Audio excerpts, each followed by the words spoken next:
Voici le sabbat, le jour de repos, sanctifié par notre Dieu. Voici le sabbat, le jour du repos, sanctifié par notre Dieu.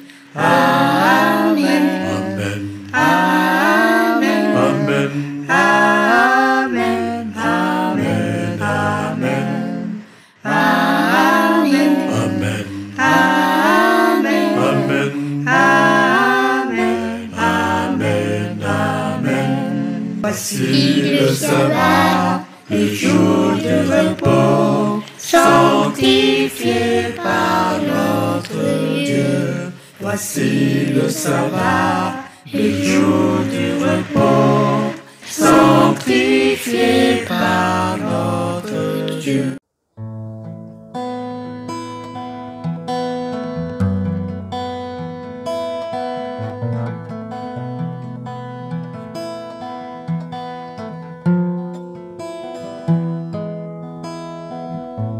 Qui peut aimer comme toi? Qui peut sauver comme toi? Qui peut relever comme Jésus? Qui peut aimer comme toi? Qui peut sauver comme toi? Qui peut relever comme Jésus? Il est dit dans ta parole que tout ce que tu fais est merveilleux et prodigieux, ça Israël l'a vu. Tu es l'agneau qui s'immolait avant que tu fusses sacrifié à Golgotha. Qui peut aimer comme toi? Qui peut sauver comme toi? Qui peut relever comme Jésus? Qui peut aimer comme toi? Qui peut sauver comme toi? Qui peut relever comme Jésus? Venez à moi, vous tous qui êtes fatigués. Tu leur disais en guérissant toutes leurs infirmités, car personne ne devrait souffrir autour de toi. Tu les berçais, ce sont tes petits enfants. Qui peut aimer comme toi? Qui peut sauver comme toi? Qui peut relever comme Jésus? Qui peut aimer comme toi? Qui peut sauver comme toi? Qui peut relever comme Jésus? Ne nous oublie pas dans notre chagrin, ne nous délaisse pas dans notre douleur, que par tes meurtrissures nous soyons guéris. Car qui peut aimer comme toi? Qui peut sauver comme toi? Qui peut relever comme Jésus?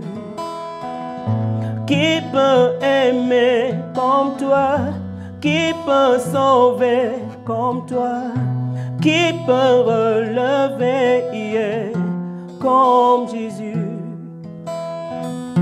Qui peut aimer comme Jésus? Donner la vie comme Jésus? Protéger comme Jésus, enseigner comme Jésus. Qui peut aimer comme toi? Qui peut sauver comme toi? Qui peut relever comme Jésus? Qui peut aimer comme toi? Qui peut sauver comme toi? Qui peut relever comme Jésus?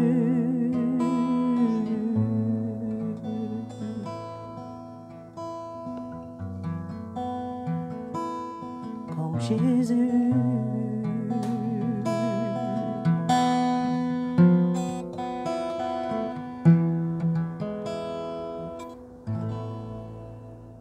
et sœurs en Christ, bonjour, j'espère que vous allez bien par la grâce de Dieu. Que l'Éternel vous bénisse et vous remplisse de son Esprit Saint en Jésus-Christ, notre Seigneur et Sauveur. Amen. Aujourd'hui, par la grâce de Dieu, nous allons faire une méditation. Et avant de commencer, je vous invite à prier avec nous. Père, nous te remercions infiniment pour ce moment que tu nous donnes encore, de pouvoir ouvrir ta parole, de pouvoir méditer sur ton caractère, Père. Parle-nous. En Jésus-Christ, notre Seigneur et Sauveur, nous t'avons prié. Amen. Le titre de notre méditation d'aujourd'hui, c'est « Pourquoi pleures-tu » ? Pourquoi pleures-tu ? Ça pourrait paraître étrange, ce titre « Pourquoi pleures-tu » ? Il y a beaucoup de raisons pour lesquelles quelqu'un peut pleurer. Il y a des personnes qui pleurent pour des douleurs profondes, pour un manque profond, pour un vide aussi profond, pour quelqu'un qui est venu à manquer aussi, pour un deuil. Quelqu'un peut pleurer aussi pour la dépression, pour des moments de dépression. Les gens peuvent aussi pleurer pour réclamer quelque chose. Dans le cas précis des enfants, nous voyons les enfants qui pleurent. Et dès que l'enfant pleure, c'est un message, c'est un langage non verbal qui nous pousse à porter plus d'attention à l'enfant pour comprendre quel est le besoin quel est son besoin pressant en ce moment précis. Donc aujourd'hui dans la Bible, nous allons voir quelques exemples pratiques de pleurs en rapport avec le message que Dieu a mis dans notre cœur de pouvoir partager avec vous. Pourquoi pleures-tu ? Et il y a aussi des moments, des moments pendant lesquels les gens peuvent pleurer, certaines personnes peuvent aussi pleurer pour manipuler. Donc, et comment faire la différence ? Il n'y a que Dieu qui peut regarder dans le cœur, qui puisse faire la nette différence pour pouvoir tirer un jugement. Mais quelle est la leçon que Dieu a prévue pour nous aujourd'hui ? Cette petite méditation que nous avons ensemble, qui ne sera pas longue. Dans la Bible, nous avons Jésus-Christ qui pleure. Il y a plusieurs personnes qui disent que c'est le verset le plus court de la Bible et Jésus pleura. Donc nous allons aller ensemble dans Jean chapitre 11. Nous allons lire ensemble les versets 32 à 35.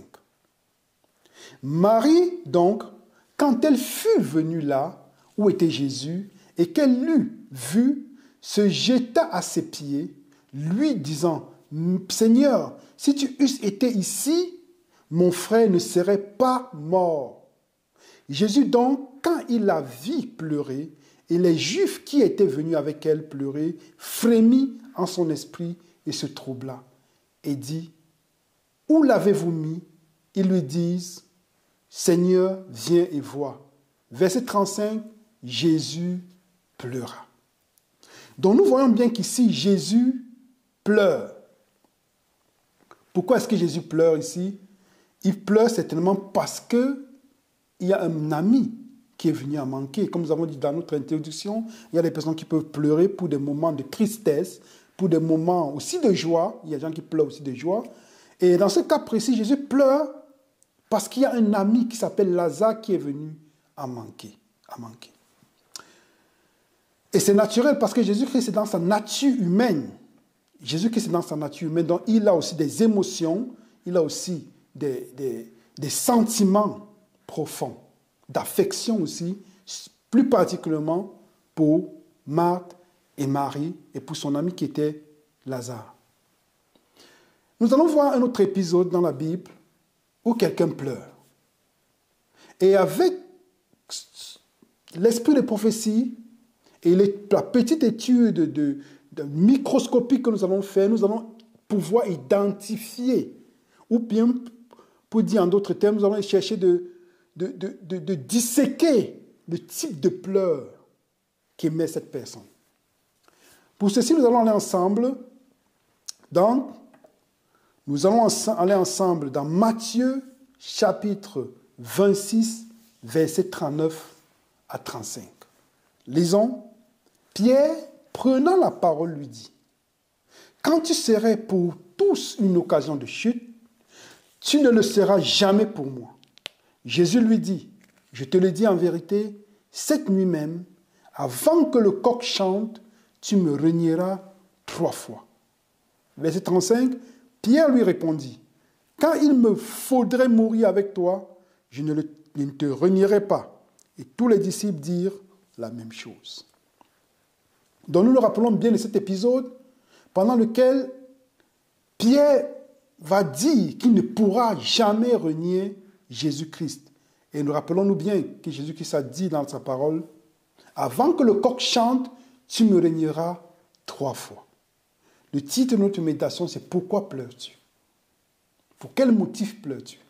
Quelle est la motivation de ton cœur en ce qui concerne tes pleurs ? Et continuons dans la lecture. En continuant dans la lecture, dans les versets 69 à 75, nous pouvons lire ensemble. Or, Pierre était assis dehors dans la cour. Et une servante vint à lui, disant, « Et toi, tu étais avec Jésus le Galiléen. » Et il le nia devant tous, disant, « Je ne sais ce que tu dis. » Verset 111, « Et une autre servante le vit, comme il était sorti dans le vestibule, et elle dit à ceux qui étaient là, « Celui-ci aussi était avec Jésus le Nazaréen. » Et il le nia de nouveau avec serment. « Je ne connais pas cet homme. » Et un peu après, ceux qui se trouvaient là s'approchèrent et dirent à Pierre, « Certainement toi, tu es aussi de ces gens-là, car aussi ton langage te fait reconnaître. » Alors il se mit à faire des imprécations et à jurer, « Je ne connais pas cet homme. » Et aussitôt, le coq chanta. Et Pierre se souvint de la parole de Jésus qui lui avait dit, « Avant que le coq chante, tu me régneras 3 fois. » Et étant sorti dehors, il pleura amèrement. Donc nous voyons bien cet épisode pendant lequel Pierre va renier chez Jésus-Christ 3 fois. Et il y a quelque chose qui attire notre attention ici. C'est que Pierre a essayé de faire comme tous les autres, comme des personnes communes. Il a commencé à dire des imprécations, à faire des imprécations et à jurer. Pourtant, les disciples de Jésus-Christ étaient reconnus par leur façon de parler, par leur façon d'agir, par leur façon de faire. Un peu comme un chrétien devrait en principe marcher selon, en regardant un chrétien, chacun devrait comprendre qu'il est de Jésus-Christ par sa façon de faire, sa façon de parler et sa façon d'agir. Mais Pierre se met à faire des imprécations et à jurer pour dire, un peu comme pour jouer à un théâtre, entrer dans un personnage pour faire comprendre et pour rendre sa parole plus crédible aux yeux de ses interlocuteurs. Est-ce que nous sommes aussi trouvés dans la situation de Pierre, de pouvoir nous justifier que nous ne sommes pas chrétiens, de pouvoir aussi avoir honte de Jésus-Christ? Et ce qui attire notre attention de façon particulière en ce qui concerne notre méditation d'aujourd'hui, comme nous le voyons dans le verset 115, « Et étant sorti dehors, il pleura amèrement. » Pourquoi est-ce que Pierre pleure amèrement? Pourquoi est-ce que pleure Pierre amèrement? Et rappelons-nous que Jésus-Christ va le regarder. Et Pierre va se souvenir que la parole de Jésus-Christ est accomplie. Pierre pleure amèrement parce qu'il reconnaît sa condition de pécheur. Pierre pleure amèrement parce qu'il sait à quel point il est fautif. Il sait à quel point est-ce qu'il est faible. Il sait à quel point est-ce qu'il a besoin de son Sauveur. Rappelons-nous, quand Jésus-Christ va appeler Pierre pour la mission, Pierre va dire, il est en train de pécher. Ils avaient déjà même cessé de pécher parce qu'ils ont essayé toute la nuit de pécher, mais ils n'ont pas pu arrêter les poissons. Et qu'est-ce que Jésus-Christ va dire? Va et lance le filet de l'autre côté. Et qu'est-ce que Pierre va répondre? Il va dire, nous avons péché toute la nuit, nous qui sommes les pécheurs, les expérimentés. Comment est-ce que quelqu'un peut venir qui n'est pas pécheur nous dire d'aller nous donner la tactique pour pécher? Mais Pierre va dire quelque chose de très important.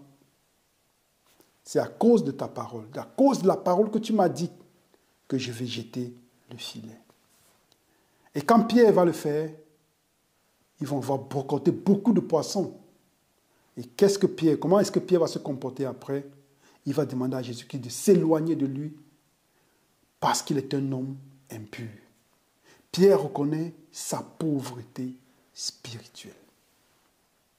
Et c'est le premier pas du chrétien, reconnaître sa pauvreté spirituelle. C'est ce qui va rendre les pleurs de Pierre plus authentiques. Parce que les pleurs de Pierre vont avec la motivation de son cœur. Les pleurs de Pierre vont avec la motivation de son cœur.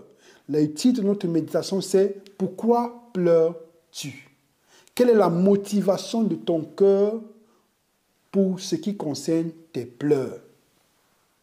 Est-ce que tu es en train de pleurer pour faire un théâtre, ou bien est-ce que tu es en train de pleurer pour faire montrer aux gens que tu pleures beaucoup, pour me faire montrer que tu aimes Christ, ou bien pourquoi est-ce que tu es en train de pleurer? Tu pleures parce que tu veux te tromper toi-même d'être ce que tu n'es pas.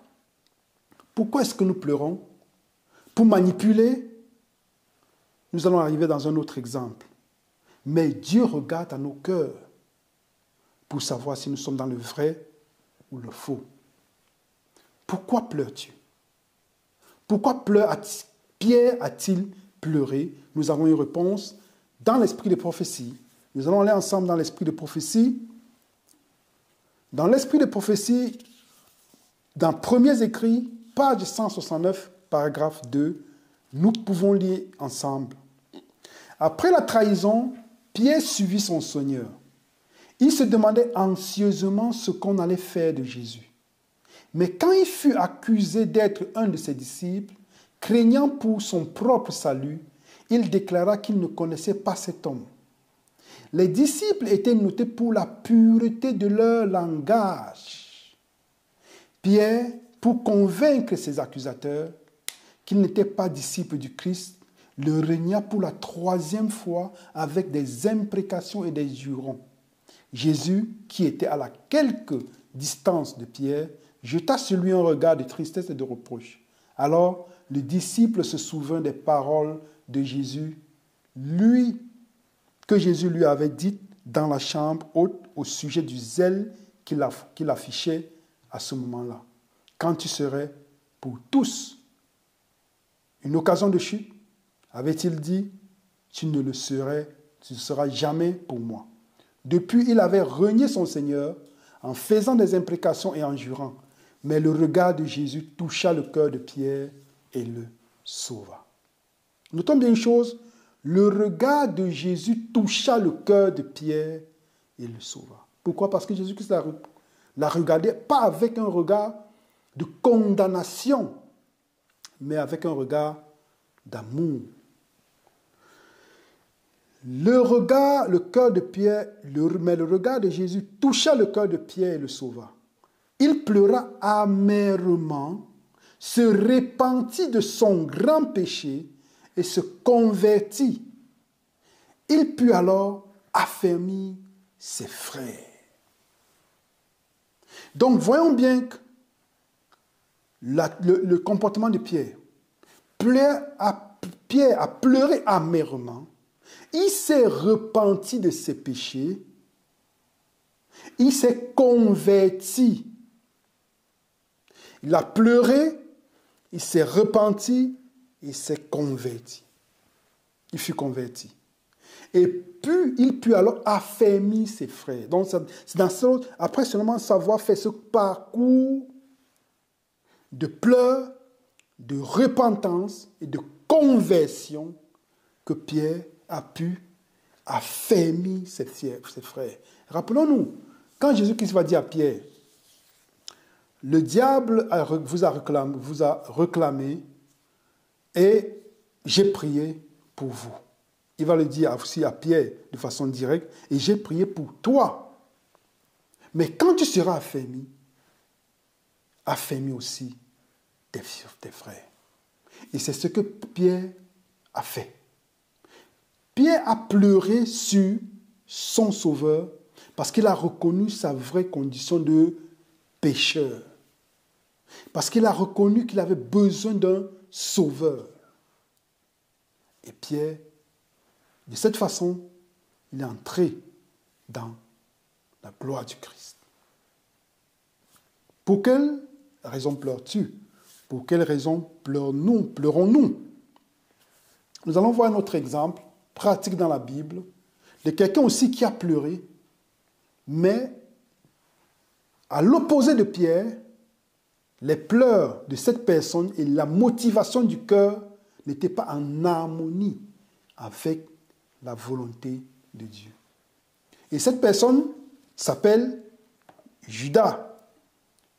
Nous allons aller ensemble dans Matthieu chapitre 27. Nous allons lire les versets 3 à 6. Judas a trahi Jésus-Christ. Et à un certain moment donné, semblerait-il, Judas a eu des remords, il semblerait s'être repenti. Mais les actes nous prouvent le contraire. Lisons ensemble, dans Matthieu chapitre 27, versets 3 à 6. Alors Judas, qui l'avait livré, voyant qu'il était condamné, ayant du remords, dont se repentit, donc on parle du remords, reporta les 30 pièces d'argent aux principaux sacrificateurs et aux anciens, disant, j'ai péché en livrant le sang innocent. Mais il dit, que nous importe, tu y aviseras. Et ayant jeté l'argent dans le temple, il se retira et s'en étant allé, il se pendit. Mais les principaux sacrificateurs, ayant pris les pièces d'argent, dirent, il n'est pas permis de les mettre dans le trésor sacré, puisque c'est le prix du sang. Nous pourrons bien avoir l'impression que Judas, après avoir eu ses remords, s'est repenti. Parce que même le texte, si nous allons plus loin dans le texte dit Judas se repentit. Mais il faut maintenant aller dans la suite des événements pour comprendre si la repentance de Judas était une fausse repentance. Parce qu'il faut aussi avoir une vraie et une fausse repentance. On peut aussi, d'où la repentance dont nous sommes en train de parler est en rapport avec les pleurs. Autant pour moi, les pleurs, le titre de notre méditation, le but de notre méditation, est aussi en rapport avec la vraie et la fausse repentance. Alors, la repentance que nous prônons, la repentance que nous affichons, la repentance dont nous parlons, est-elle vraie ou fausse? Ça, c'est une question personnelle que chacun de nous doit se faire en relation personnelle avec Dieu le Père et soi-même. Donc, il rejette l'argent et puis qu'est-ce qu'il fait? Il va se pendre. Pourquoi est-ce qu'il doit se pendre? À la différence de Pierre, Pierre s'est repenti, il a pleuré, il s'est repenti et il s'est converti. Et puis c'est de cette façon qu'il a pu soutenir, affermir ses frères. Mais Judas n'a pas le même comportement. Judas est égoïste. Judas, en principe, ne pense qu'à lui-même. Judas n'a pas la même motivation que Pierre avait ou que Pierre a eu. Il va se pendre. Donc, pour trouver la solution, c'est sa façon de trouver la solution à son problème. Est-ce que ça ne nous arrive pas aussi de pouvoir chercher à trouver les solutions nous-mêmes à nos problèmes? Voilà notre épisode dans lequel il y a aussi des pleurs. Et voyons le comportement de Judas en ce qui concerne les pleurs d'une autre personne. Et comment est-ce que Judas va se comporter? Allons ensemble dans Luc chapitre 7, lisons les versets 36 à 39. Et un des pharisiens le pria de manger chez lui, pria Jésus-Christ. Et entrant dans la maison du pharisien, il se mit à table. Et voici une femme dans la ville qui était une pécheresse et qui savait qu'il était à table dans la maison du pharisien, apportant un vase d'albâtre plein de parfums. Et se tenant derrière à ses pieds et pleurant, elle se mit à les arroser de ses larmes. Et elle les essuyait avec les cheveux de sa tête et couvrait ses pieds de baisers et les oignit avec le parfum.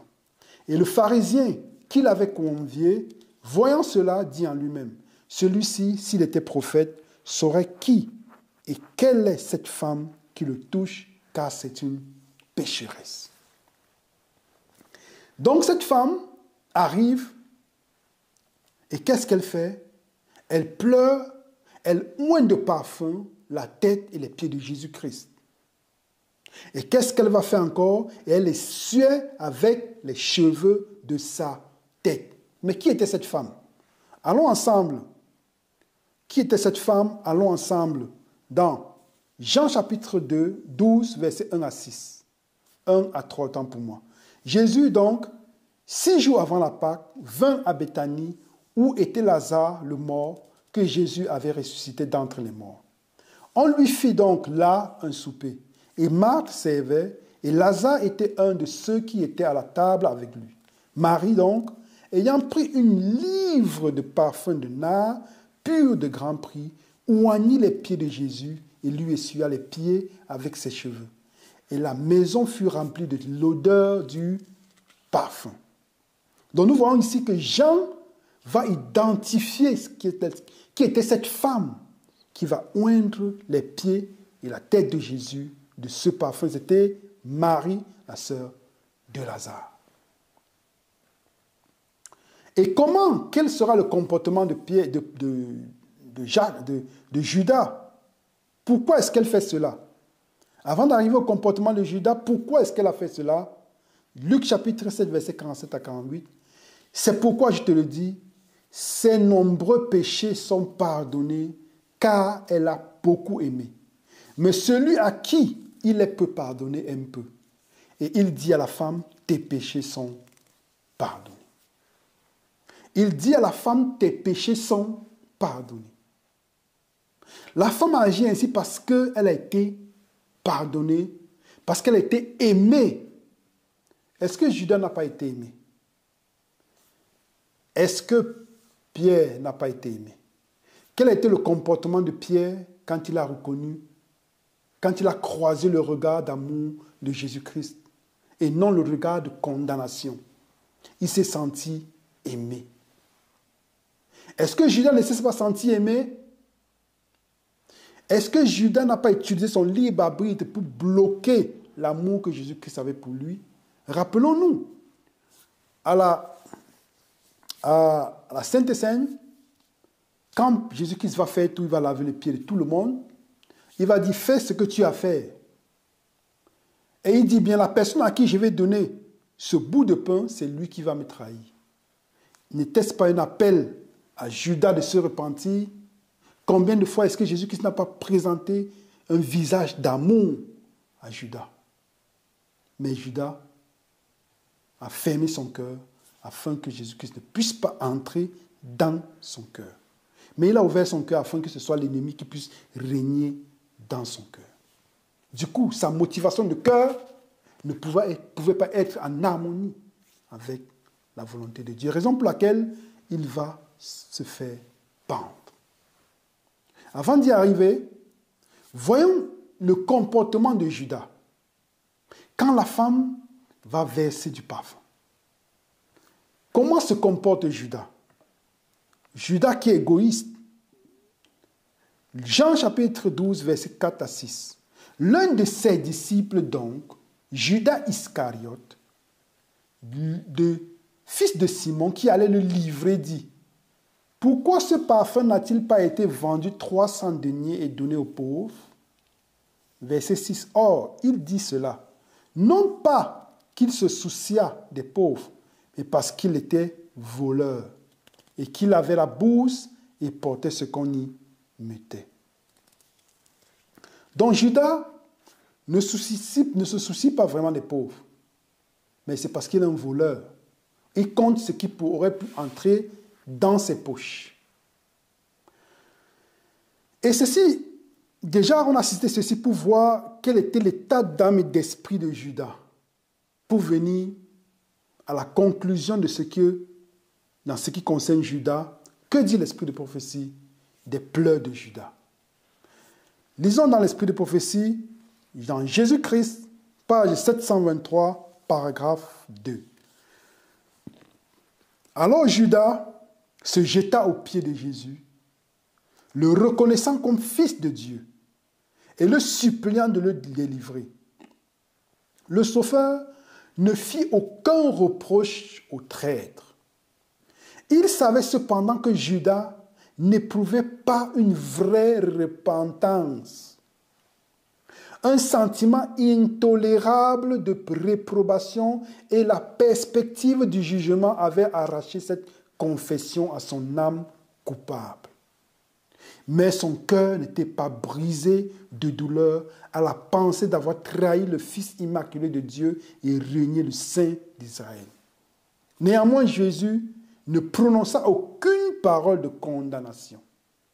Il jeta sur Judas un regard de pitié et dit, « C'est pour cette heure que je suis venu dans le monde. » Regardons bien le comportement de Judas. Judas, on avait l'impression que Judas a eu du remords. Comme nous pouvons avoir du remords. Mais le remords, si nous avons juste du remords par rapport à un péché que nous avons commis, si nous avons juste du remords par rapport à une situation dans laquelle on s'est trouvé, par rapport à la transgression de la loi, par rapport à la vie de débauche ou la vie de désordre que nous menons, le remords ne suffit pas. C'est la repentance. Jésus qui nous appelle à la repentance. Quand on parle de repentance, c'est de changer de voie. La repentance, c'est d'avoir la résolution dans le cœur de ne plus marcher en désharmonie avec Dieu, mais de marcher en harmonie avec Dieu.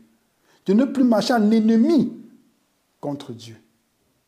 Donc Judas a eu un semblant de remords.